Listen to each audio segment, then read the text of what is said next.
The number one resolution for people last year was to save more money, but nearly half gave up by February. Don't let that be you. Download Rocket Money to reach your financial goals this year. Track your spending, cut waste, and automate savings in one simple app. Rocket Money shows you all your expenses and categorizes them so you know exactly where your money's going and where you're overspending. From there, the app cuts waste by canceling your unused subscriptions and lowering your bills. No customer service needed. With that money freed up, the app will automatically set some cash aside for your goals, whether it's an emergency fund, paying off debt, or saving for vacation. Rocket Money's got you covered. Users love the app with over 186,000 five-star ratings. And on average, users can save up to $740 a year when using all of the app's premium features. Make saving money a priority this year. Go to rocketmoney.com/cancel to get started. That's rocketmoney.com/cancel. rocketmoney.com/cancel. I didn't even realize I was wasting $415 a month until I downloaded Rocket Money. I thought I had my finances under control until the app laid out all my spending and categorized it for me. Takeout, shopping, and unused subscriptions were quietly draining my account. And as a result, my savings took a back seat. But Rocket Money doesn't just tell you what you're wasting money on. It takes action to save you money. First, the app looks at your income and monthly expenses and calculates how much you can safely spend each day to stay under budget. Rocket Money also finds and cancels unwanted subscriptions for you and even negotiates better rates on your bills so you have more money in your pocket. On average, Rocket Money members can save up to $740 a year when using all the app's premium features. Users love the app with over 186,000 five-star ratings. It's time to simplify your finances and take control of your money. Go to rocketmoney.com/cancel to get started. That's rocketmoney.com/cancel. rocketmoney.com/cancel.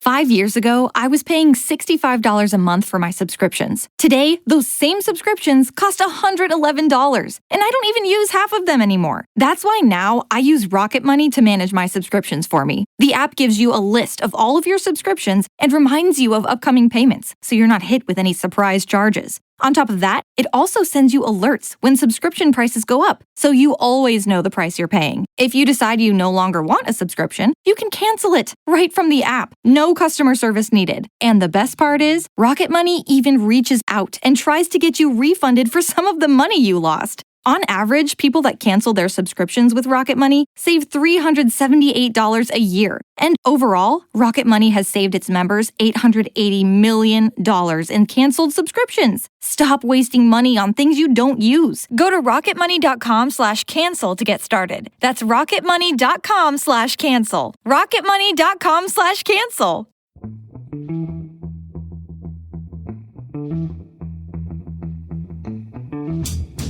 Hello and welcome to The Price of Football, the show that looks at the money behind the beautiful game with me, Kevin Day, and Liverpool University's Kieran Maguire, who didn't quite give himself enough time to time me in this week, which is just as funny. How are you, Kieran, up there in Liverpool? I'm good. Term started. That's what, all I want to do is to be in class, bouncing around, being a 64-year-old Tigger. Now, there's an idea for Disney, isn't it, for a new film? Imagine how grumpy Eeyore must be now. He's 87, Tigger's 64, Piglet's all grown up, left home, probably identifying as something completely different now. So that'd be identifying as Piers Morgan, perhaps. Yes. Poor, let's hope. I hope Piers Morgan is recovering well from his broken leg. Everyone here at Price of Football sends him our best wishes. Yeah, not many people. The people can't see me, can they? So they don't know. There's a big smile on my face when I said that. It's Newsday, Kieran. Some interesting news stories, including what initially I thought maybe FIFA's lowest point yet. Although we dropped that stone down the well long ago, and we still haven't heard the splash. So there's still some scope for FIFA to go even lower. It's let's get this out of the way, Kieran. It seemed to be a particularly dull transfer window, but every time I say that, you say no. Actually, record amounts of money were spent. So, how much was this just a bog standard transfer window? It was quiet, I would say, by January standards. But as we always say, that's the what. There has to be a why. Yeah. There has to be an explanation for that. Overall, if we take a look at spending in the Premier League, and I absolutely accept, what about the Scottish Premiership? What about what's happening in the Championship, League One and League Two? But the Premiership is the driver of the main transfer activity is concerned. Overall spending in the Premier League for 25-26 was a record £3.5 billion, of which around about 10% of that came in the January window. So why have we had this scenario? Well, I think you've got to look at the summer of 2025. There were a record 9 clubs participating in UEFA competitions, and therefore what those clubs did was that they said, well, we're going to get our spending in relatively early because we need to have the ability to play twice a week. That either that Saturday, Wednesday, or Sunday, Thursday routine. All 9 clubs have got through. That seems to have flown under the radar. Yeah. All 9 English clubs are through to the next round, and it's now more difficult for those clubs to sign quality players if they've already played in European competition, because they'll be cup tied. So what you're looking to do is you're looking to organise yourself. Is can we take things further as far as the European route is concerned? So that was certainly a driving force. We've got to acknowledge that PSR isn't still an issue for some clubs, and therefore, let's be honest, Villa are the club which are always mentioned, and they certainly have had one of the most challenging financial years. And again, fair play to them. They've had a really good season domestically. They're doing well in Europe and so on. So some clubs are operating with one hand behind their back for PSR reasons. And the other reason is that some clubs are operating with one hand sort of behind their back for broader financial. We assume that all clubs have the cash to spend? So people can't be, well, this club can spend an extra 50 or 60 million pounds and still be compliant with PSR. But you've got to have that 50 or 60 million pounds to spend.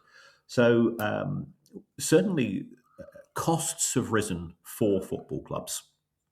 We've got higher employment costs. Wages are not really showing any sign of slowing down. You've got existing commitments from previous transfer windows. So clubs in the Premier League, they already owed £3.5 billion in unpaid transfer fees. Well, you talk to anybody that owes money on a credit card, you say, well, why have you not spent any money on your credit card this month? It says, well, I've got a huge bill. I need to get it down. So I think there are sort of cash flow issues coming from some quarters as well. So you put all of those factors together, and it's meant that there has been a relatively subdued window.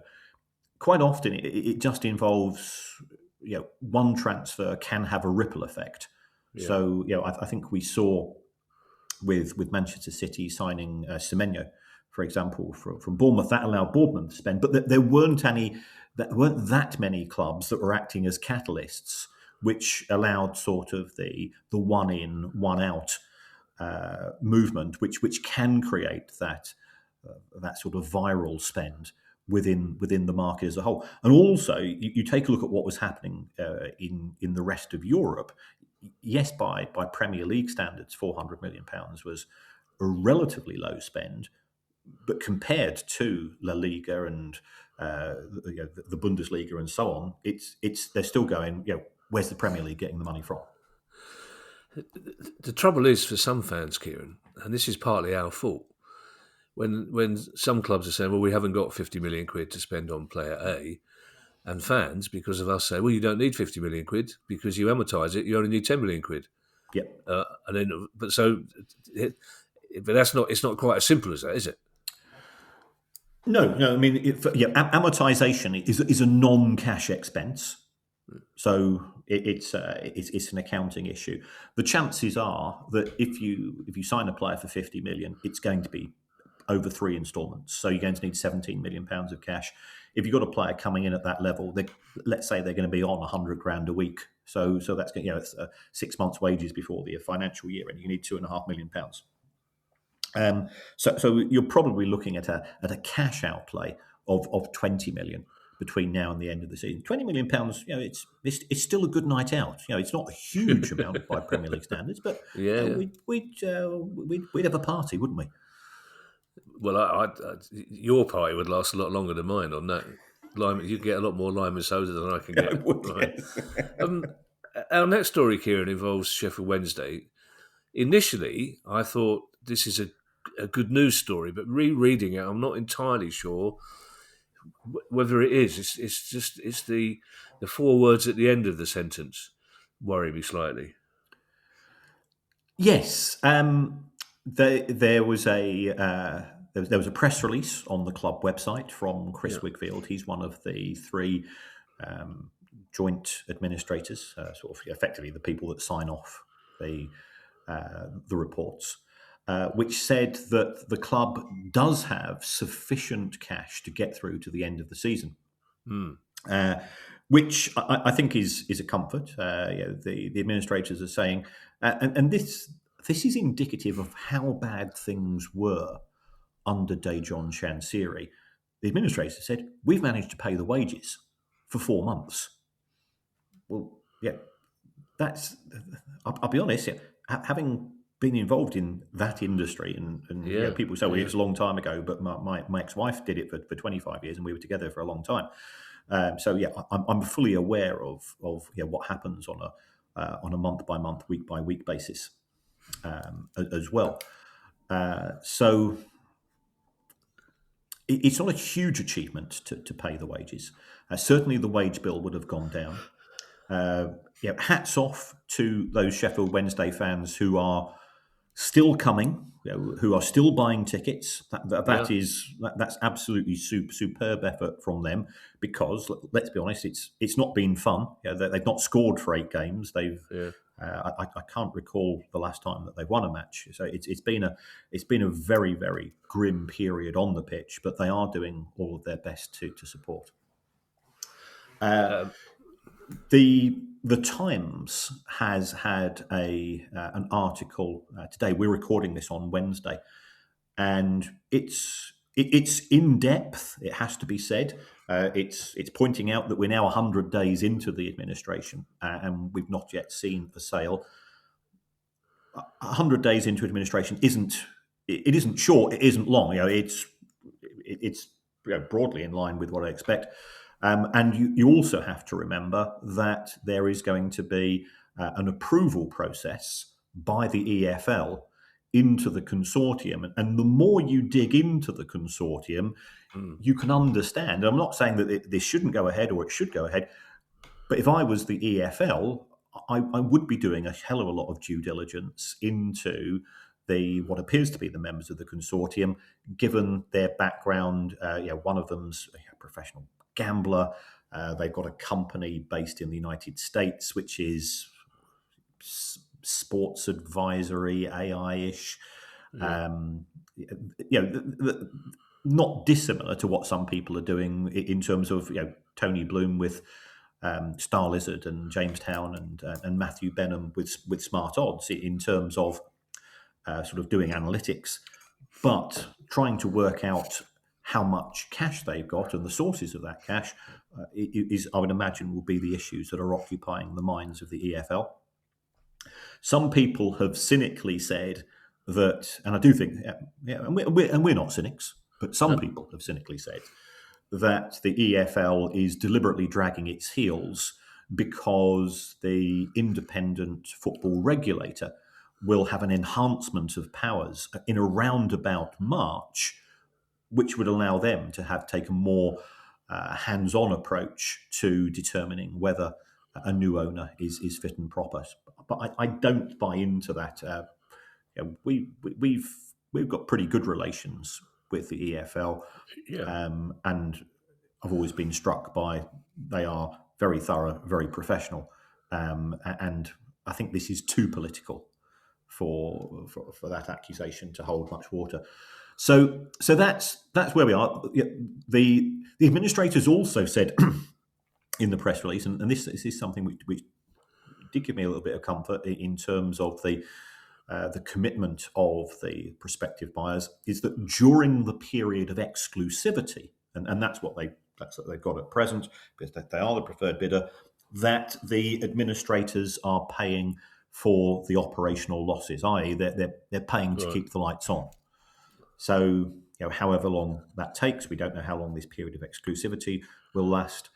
There's been talk of the bid being around about £32 million, because people seem to think will be just enough to alleviate the prospect of a 15-point deduction next season. Mike Ashley's name is being mentioned at a far lower bid, which would appear that Mike Ashley's done his sums and has said, I'll take the 15-point deduction in League One, and perhaps put together a squad that I think can make up that gap. And it's that's a business decision as much as anything. So lots going on. The football sounds pretty tough, but it's always better to have a football club that you can moan about than have no football club. So again, fair play to the Sheffield Wednesday fans. Well, also Sheffield Wednesday fans at Blackburn last night. We got a Blackburn story coming up. Sheffield Wednesday fans listening to the appeal of Blackburn fans to not spend any money in the ground, which by all accounts they did impeccably. I'm intrigued. Obviously, you're married to the lovely Baroness now, but I'm intrigued to hear that you were married to the Liquidator before. Liquidatoress.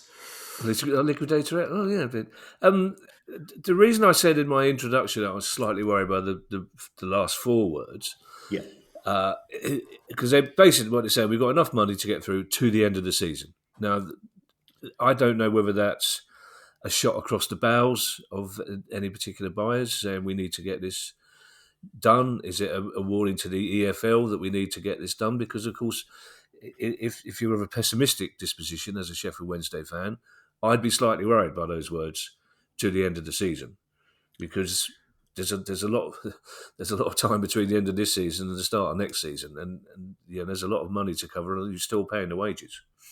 That's true, and again, looking at the press release from Chris Wigfield, one of the things which probably gives me a little bit of comfort is that they've not gone down the route of selling season tickets for 26-27.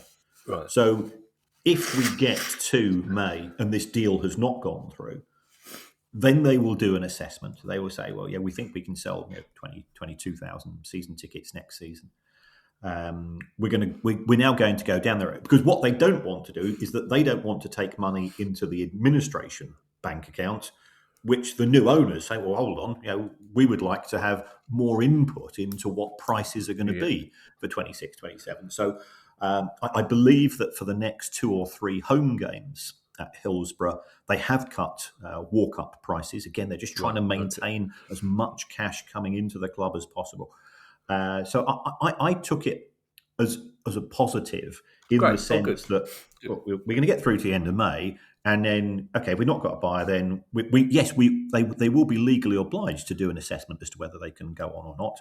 But I think A, they don't think that will be the case. I think they'd anticipate a deal being done, and B, they could go down the route of we're going to sell season tickets, we're going to operate on a very, very low budget, effectively keeping the club in intensive care. And you do that through recruiting players on League Two and National League wages in League One. So it won't necessarily be great from a Wednesday fan's point of view, but the important thing is that we have a Sheffield Wednesday to support. Yeah. They sold some season tickets for 26-27 15 years ago, didn't they? They did, yes. That was Del Boy Chansiri with his and I think it's one of those things that you look at.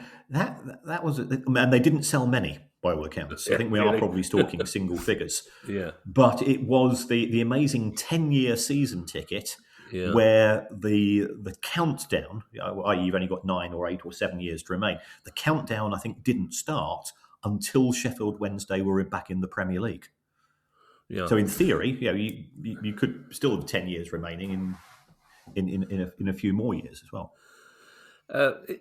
It's open season on Crystal Palace at the moment, Kieran, on my team. Apparently my team is some kind of evil, chaotic black hole of administrative disaster. But even when we try and do something nice, which apparently is rare for us, even when we do something nice, the FA try and stop us. Yes, both Exeter City and Crystal Palace have been chastised. Yeah. In the sense that Crystal Palace, a philanthropic gesture and something which we both supported on this show. They originally said when they had been drawn against Macclesfield in the third round of the FA Cup, we will forego our 45% share of the gate receipts. It's a big day out for Macclesfield, and the FA have turned round and said no. Rules is rules. In exactly the same way as when Exeter City put out, which probably in hindsight not a particularly wise request for Manchester City to forego some of their gate receipts. This is very much sort of this is the way we do things in the FA, and we don't want to create a precedent and so on. My personal view is that they could have turned a blind eye to it. Of course they could. And if Macclesfield, I think Macclesfield should have increased the expenses of hosting the match, so therefore Crystal Palace ended up with 45% of a tenner, because it's 45% of the net, so it's after your hosting costs. Right, okay, right. And if and that has to be approved. If they sent an email through to Steve Parish and said, "Well, Steve, thanks very much for your offer. It's been rejected by the FA. Oh, by the way, we forgot. We had a forgotten expense. We had a brass band. Brass band, brass band cost us 50 grand, which we've forgotten about. Yeah. And oh damn! Well, we'll take 45% of the tenner then, and that would have been one way around it. But considering the FA have turned a blind eye over FIFA's treatment of disabled English football fans, we know they can. We know they're perfectly capable of turning a blind eye. I'll be honest with you, Kieran. When we were originally drawn against Macclesfield in the third round, what people at Crystal Palace said was, "I wonder who will get in the fourth round." It's pretty much what we were thinking when we got Macclesfield. Not that we'll do a nice thing and give them some money. This next sentence, Kieran. I mean, it's Groundhog Day. I mean, it literally. I could be reading this any time in the last 6 months. Hamilton Academical. It ends with administration.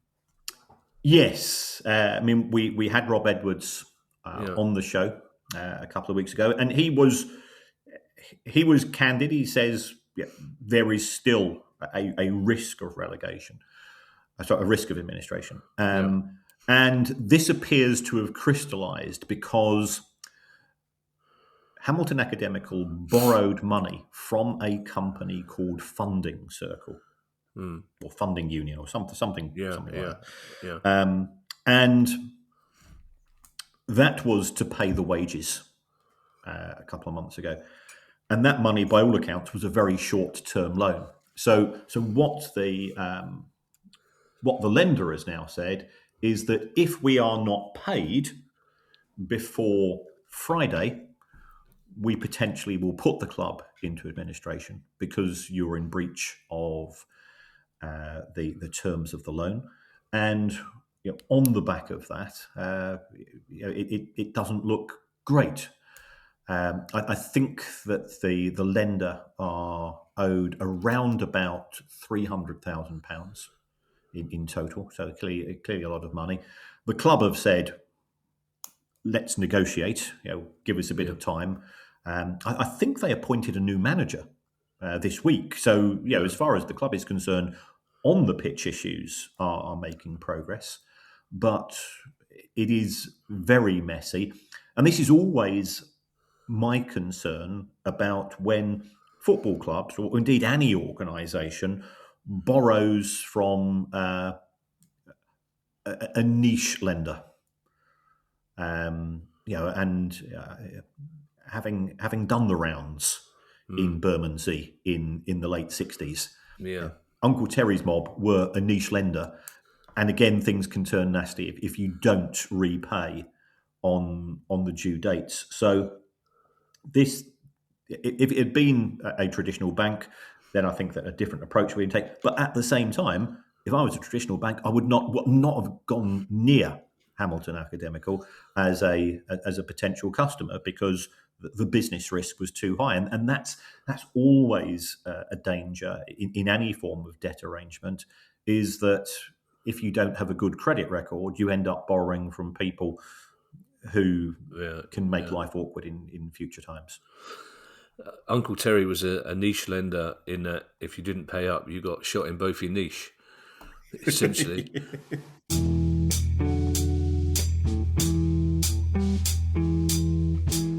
You didn't start a business just to keep the lights on. You're here to sell more today than yesterday. You're here to win. Lucky for you, Shopify built the best converting checkout on the planet. Like the just one tapping, ridiculously fast acting, sky-high sales stacking, champion of checkouts. That's the good stuff right there. So if your business is in it to win it, win with Shopify. Start your free trial today at shopify.com/win. This episode is brought to you by Indeed. Stop waiting around for the perfect candidate. Instead, use Indeed sponsored jobs to find the right people with the right skills fast. It's a simple way to make sure your listing is the first candidates see. According to Indeed data, sponsored jobs have 4 times more applicants than non-sponsored jobs. So go build your dream team today with Indeed. Get a $75 sponsored job credit at Indeed.com/podcast. Terms and conditions apply.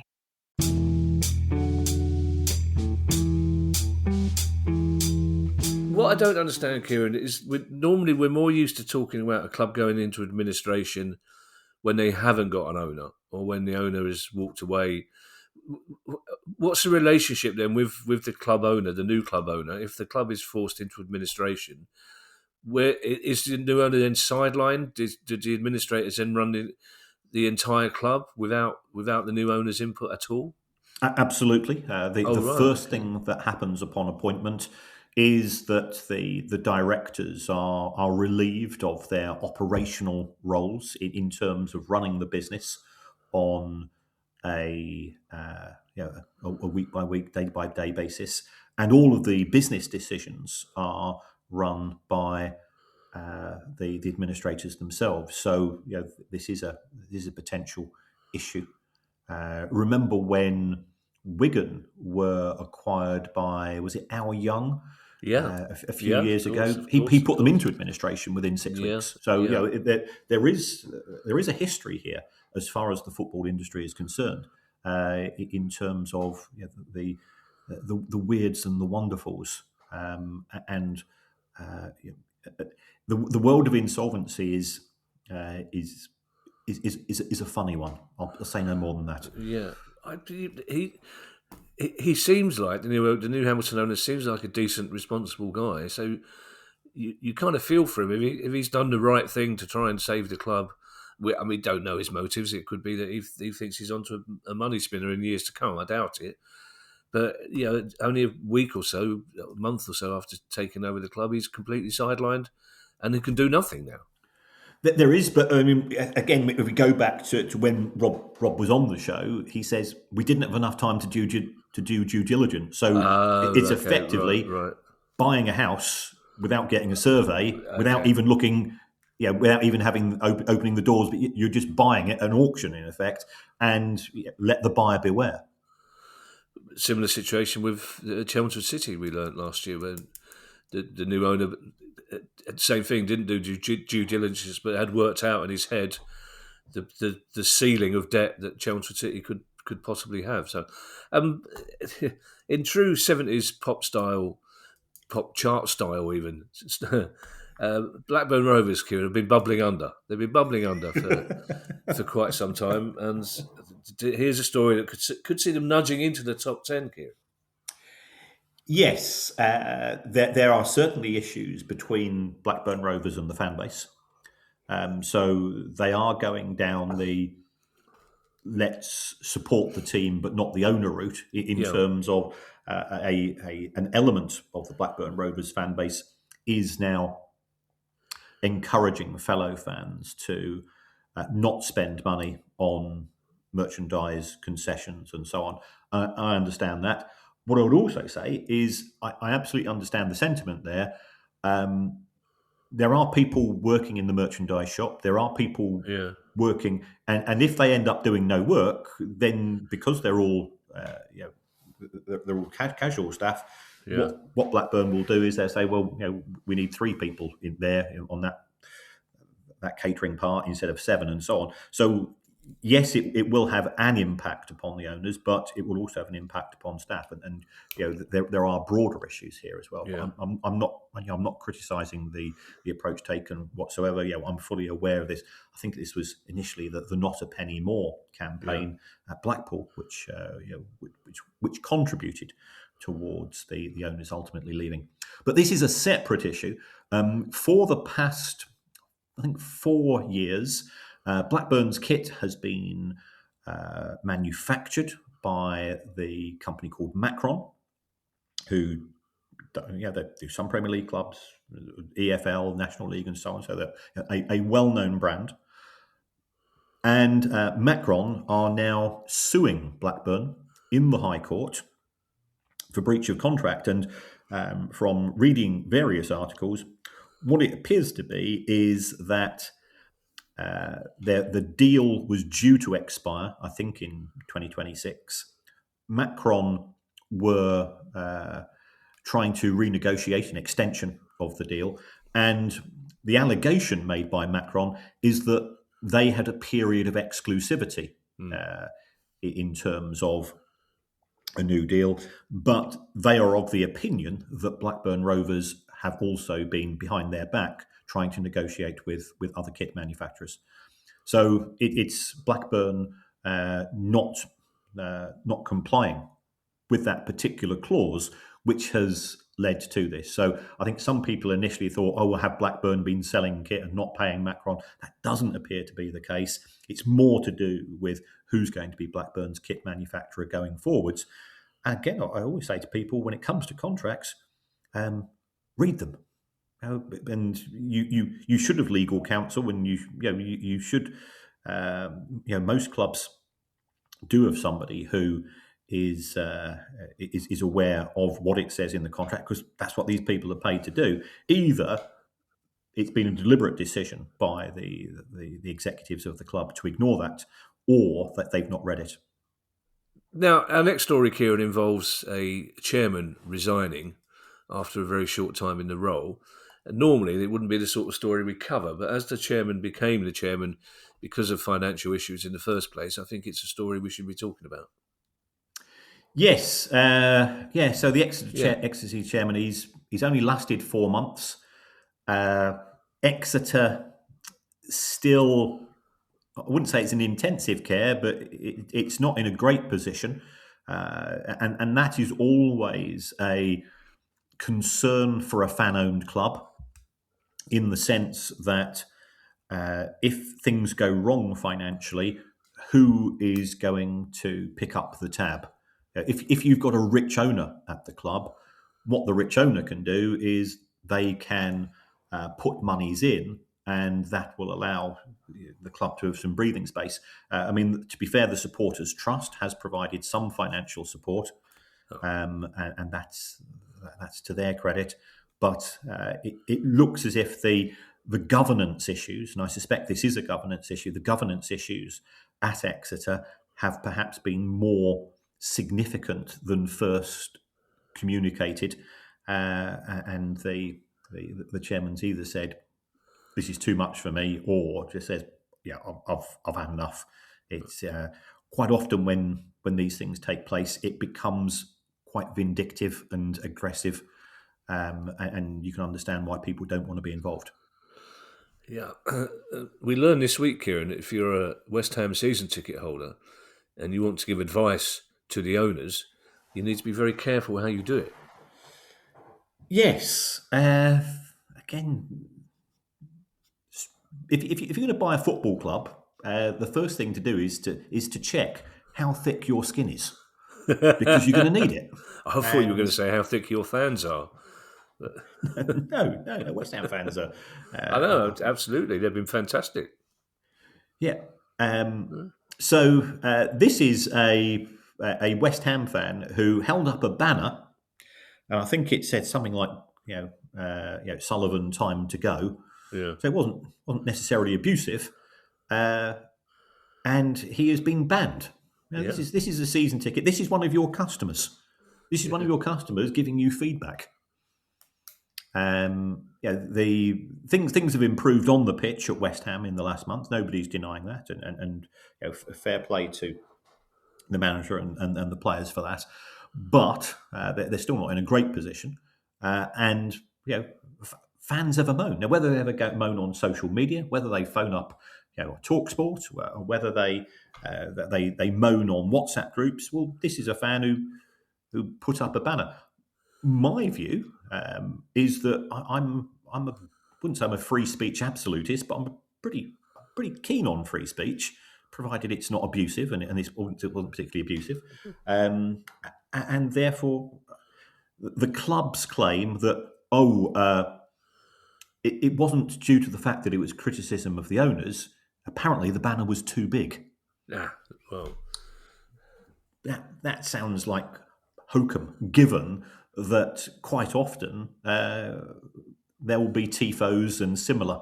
Yeah. Now, I appreciate those are revealed normally before the match, but I've been to matches domestically and overseas where you've got huge flags, and you go, well, that's part of football.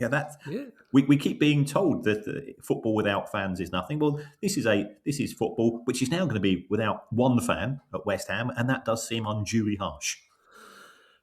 Well, if the banner was too big, then they need better stewards, because most How do you clubs. get in there? Well, exactly. Most clubs clearly display the list of objects you can't bring into the ground, and most stewards, you think, should be aware of the size of those objects, because it's not. This person is not the only one. There are many inside the London Stadium, most of them which are really well designed. And there's clearly some good graphic artists among young West Ham fans. Yes. But it's not just getting rid of one fan, because we know from experience, we've spoken to West Ham fan groups. We know that the West Ham Fan Advisory Board is probably the only one with any teeth and any cojones, for want of a better word, in amongst other fan advisory boards. I wouldn't mess with them, because the other fans will be aware that this one fan has been removed for voicing a perfectly sensible. They've been through world's smallest violin. They're a Premier League club and they're making a lot of money, but they've been through a torrid time with some of the football they've had to watch. Some of the decisions that are being made off the pitch, they've got every right to demonstrate. If you think about West Ham fans 30 years ago, they're lucky it's just a banner, frankly. Absolutely. And they're a passionate bunch of fans. You need to think these things. It's like you always talk about the tin ear. Their PR people need to have a better grasp of what fans think and feel. Kieran, Cristiano Ronaldo. Who would have thought, those of us of a slightly leftish tinge, we'd welcome him, Cristiano Ronaldo. Red Ronaldo, they're calling him now. Red Ronaldo, that's right. Yeah. I think you might need to hand across the world's tiniest violin for this story as we explain it. He's on £500,000 a day, not a week. £500,000 a day to play in the Saudi Pro League, and he's gone on strike. Ironically, for not spending enough money at the football club. So I read this story, and this does seem like an incredible power. Very strange bloke, Cristiano Ronaldo. Magnificent athlete, not denying that whatsoever. We do have a few stories, which we're not going to tell on the show. Again, grab myself and Kevin in the bar. We can come to one of the live events, and our lips may be unsealed. Who knows? But he feels that the club that he's playing for, is it Al Nassr, have not invested. And this goes more to do with the fact that the Saudi Arabian Public Investment Fund does own more than one club in the Saudi Pro League, and he seems to think that they've been spending too much money on the other clubs in the stable, I guess is what you call it, of clubs that they have. And as a result, I think the technical phrase is he's seeing his arse. Yeah. And That's Gianni Infantino on the phone. it somebody, blimey. Yeah, let me just, sorry about this. That's all right. This is all part of the live experience, even though it's not live, and this will probably be edited out. Who knows? To be fair to Ronaldo, he is one of the world's leading blood donors. Is he? Yeah, it's why he won't have tattoos in case he gets an infection. Wow! Yeah, but so I mean, he can afford to buy his own cup of tea and biscuits, so he's not doing it. Yes. That's not the reason he's doing it. But I'm on 206 pints. Are you? Yeah. Congrats. Well, I've had nights similar, but well done. Well, when in 19 long time ago, it's coming up 50 years anniversary. In fact, in 1976, my dad was dying. He'd a horrendous, he had a very rare blood group, and he had cancer, and he was dying in the hospital. And I remember sort of, we were seeing him being given the last rites and so on around the bed. And the surgeon who I worship to this very day, he said, "I still think that there's a chance, but the problem is I'm going to do a last gasp operation." Wow! And this is 1970s. This is from technology of 50 years ago. Yeah. But we've not got enough blood, to do this operation. And I remember the hospital phoning up people who had my dad's blood group and saying, "Could you get here in the next 2 or 3 hours?"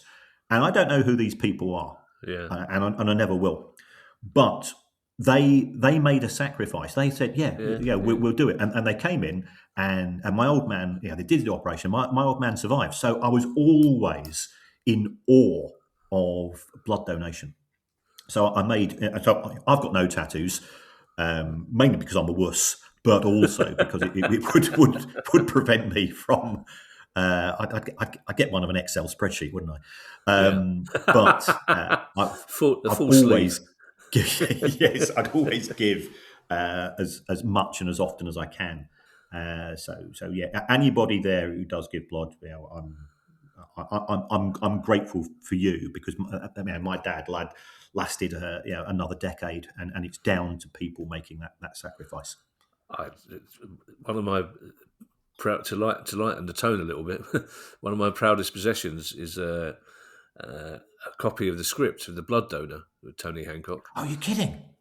Signed by Galton and Simpson. Oh, my word. There's a few of them about. There's not that many, but obviously it was Ali who got hold of it for me. But Galton and Simpson, who were both from, literally, Galton and Simpson were from, one was from about 500 yards from where I'm sitting, and one was about 2 miles from where I'm sitting. Wow. Plus, of course, June Whitfield, who was a good Streatham girl. So, right. Yeah, so I loved Galton and Simpson anyway. When I found out they were proper South London boys, that's why they gave June Whitfield so much work. I imagine a little bit of South London mafioso going on. And we haven't talked about Barcelona for quite some time, actually, Kieran, but that's because they seem to have run out of fancy new ideas of making money in the short term without worrying about what's going to happen in the future. But they've come up with a cracker. They've come up with a cracker. Not too far from Ronaldo, as it happens. Yeah. Perhaps he needs to join, and I think he's got a buyout clause for 40 million. Has he? in his contract, so right. He could disappear. He's still a fascinating athlete. Yeah. Yes, but Barcelona, they've signed a multi-million-dollar. I think it's worth about $15 million with investors in the United Arab Emirates. And they are going to be promoting. Now, this is actually quite similar to the deal that we saw with Chelsea at the end of last season, where I think for the last 6 games, all of a sudden they were advertising I think it was a Dubai-based consortium in terms of some residential complex. So this this is the type of thing that happens if you've got a bit of spare capacity. I think Barcelona are planning to do this on the back of their shirts or somewhere where they can put another logo. And it is classic Barcelona. If you think that it wasn't that many years ago when we were all in a bit of awe of Barcelona, they were the only club that didn't take front of shirt advertising, and then they went down. It was UNESCO and now it's anybody. We'll take money to get us through to the next deal.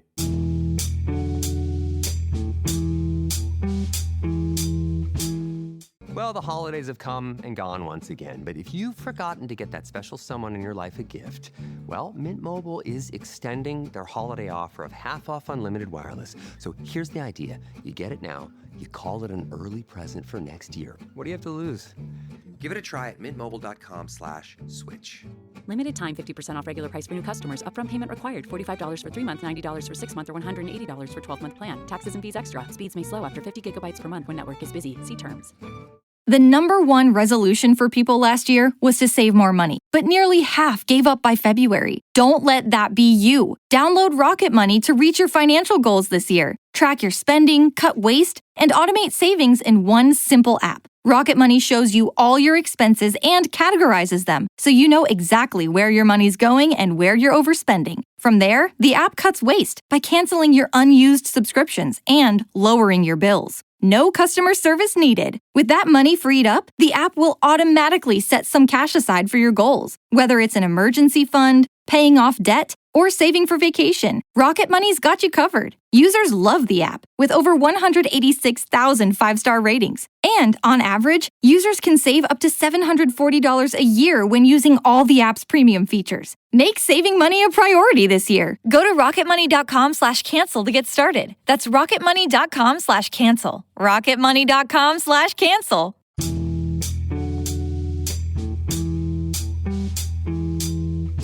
You can understand why Barca are doing this because, basket case, as we all know. And this luxury, I didn't know whether to say luxury or luxurious, and I went for a terrible compromise. This luxury residential complex will be in Barca colours. So it'll be, obviously I'd love to live in a red and blue striped house, but Yes. I probably couldn't afford it. But the thing is, you read it and it's only about $10 or $11 million, which of course it's a lot of money. But you think, come on, Barcelona, you're bigger than that. You don't need $10 or $11 million that much that you're whoring yourself out to a United Arab Emirates luxury residential complex with saying, yeah, put our colours on it, whatever you want, put our striker's face on it, whatever. Maybe they do need $11 million. Maybe that's how bad things are at Barcelona, Kieran, is it? I think it's we buy any sponsorship is their new approach. Well, I'm sure it's an approach that Gianni Infantino would happily endorse, because this is the FIFA story, Kieran, a penultimate story. FIFA very, very close to reaching a low point. Surely, we know their ticket touts now. They're selling. This is the week after making off-kilter jokes, as I think the Times referred to, about British football fans at the World Cup. The week after giving Donald Trump.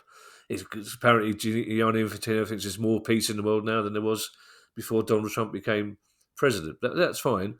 But this story, Kieran, is just... I'll tell you what I'm so annoyed about this story is I left my biscuit in my tea.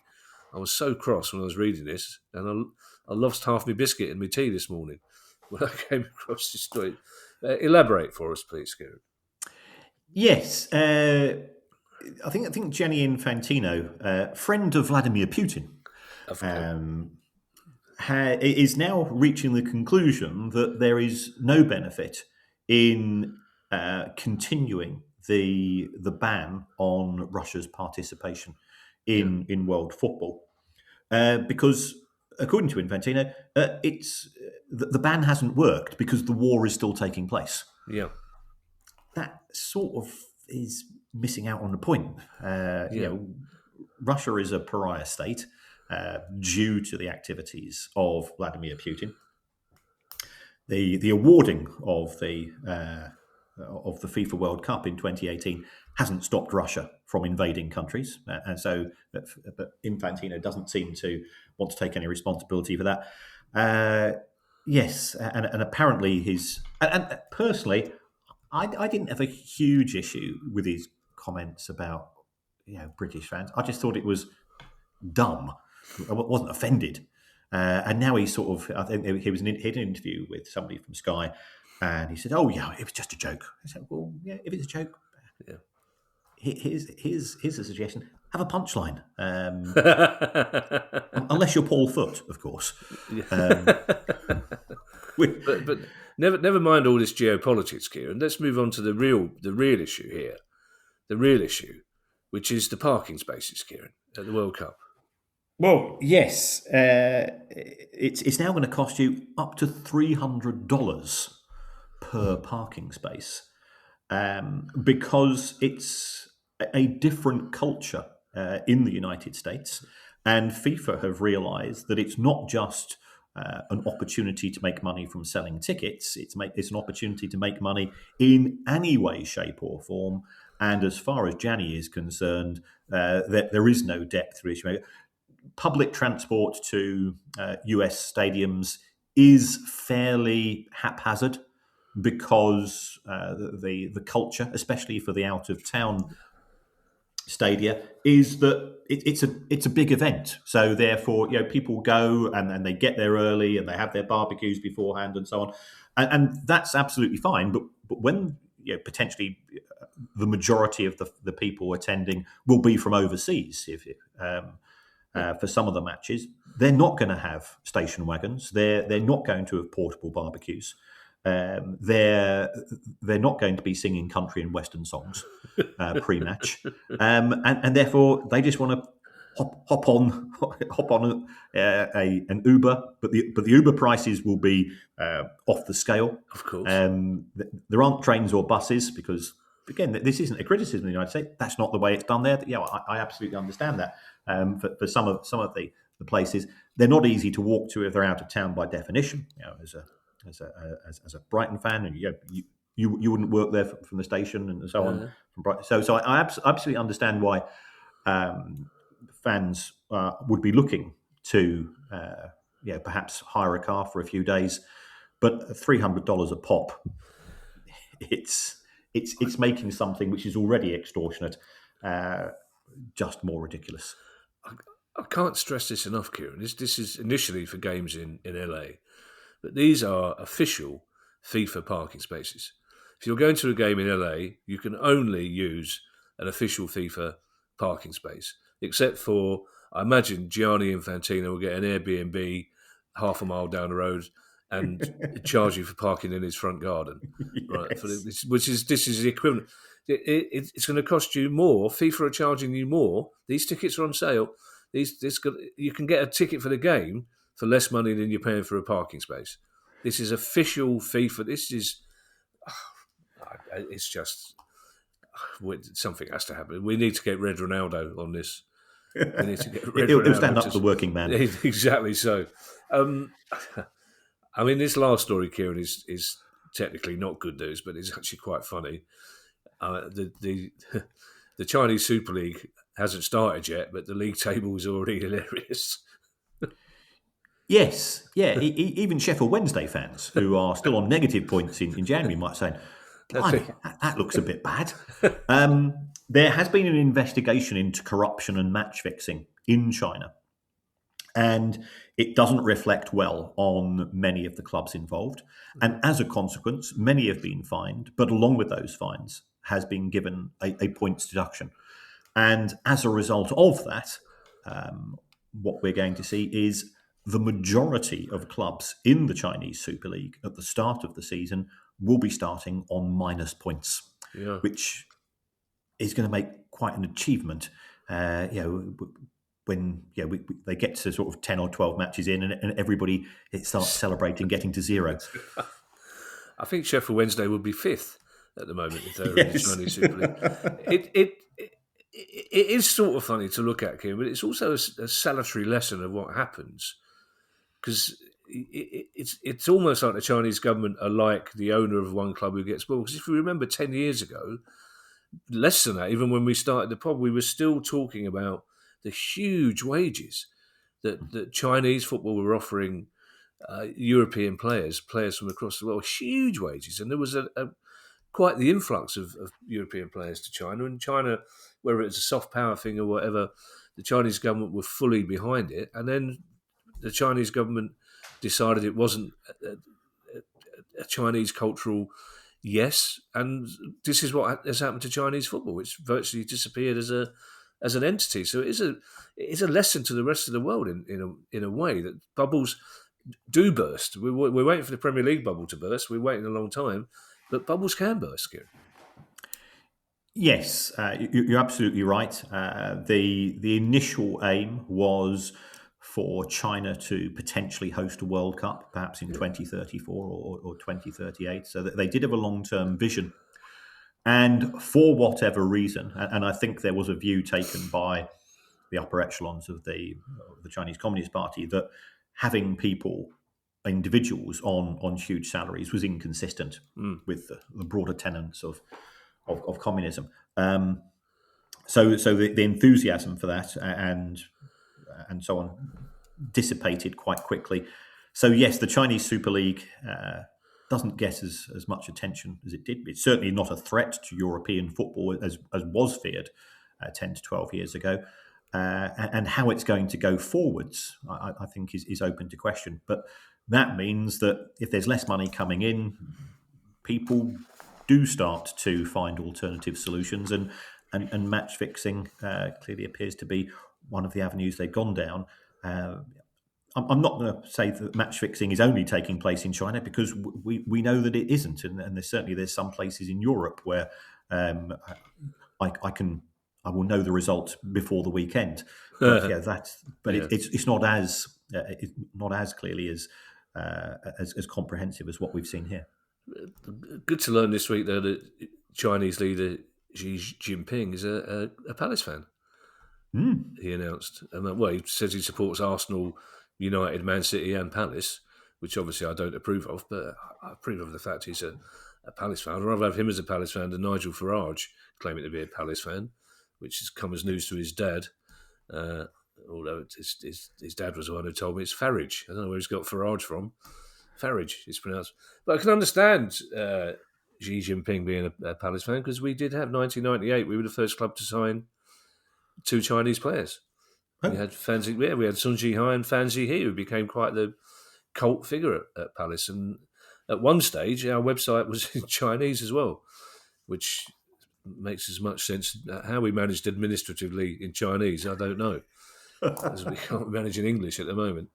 Don't forget, you can now join our Price of Football Club, where you'll get ad-free listening, access to our full back catalogue, bonus episodes, Zoom quiz invites, and more, including a Q&A, which is coming up next Monday, I think, is it? Next Monday, a Q&A for club members.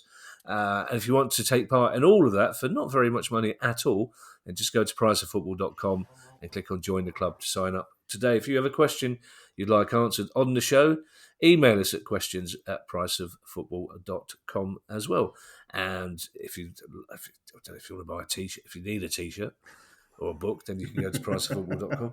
There's quite an important game coming up for the weekend, Kieran, so we'll be talking or not talking off the back of that. In the meantime, I shall hand you over to Mr. Kieran Maguire for his customary farewell. Yes, the match between the side that's not won for 12 games and the side that's won once in 11. You can see why it's been chosen for TV, can't you? This guy must be going, why did we agree to this? Who knows? But yes, thanks to everybody for the way that they support the show.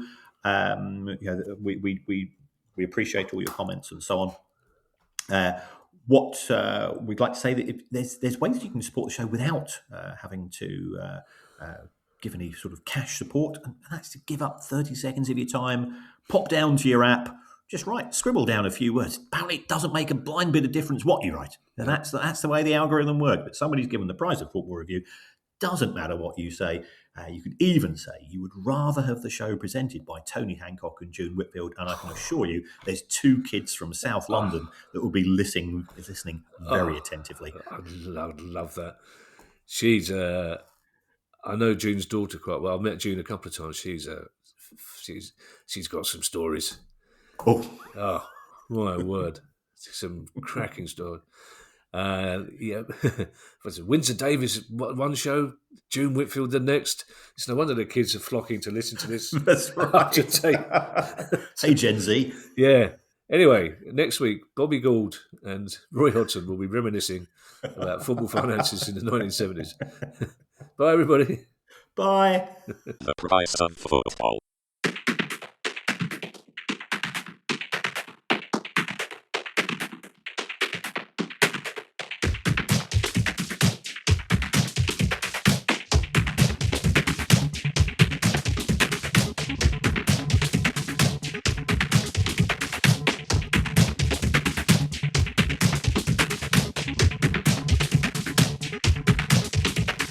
The price of football.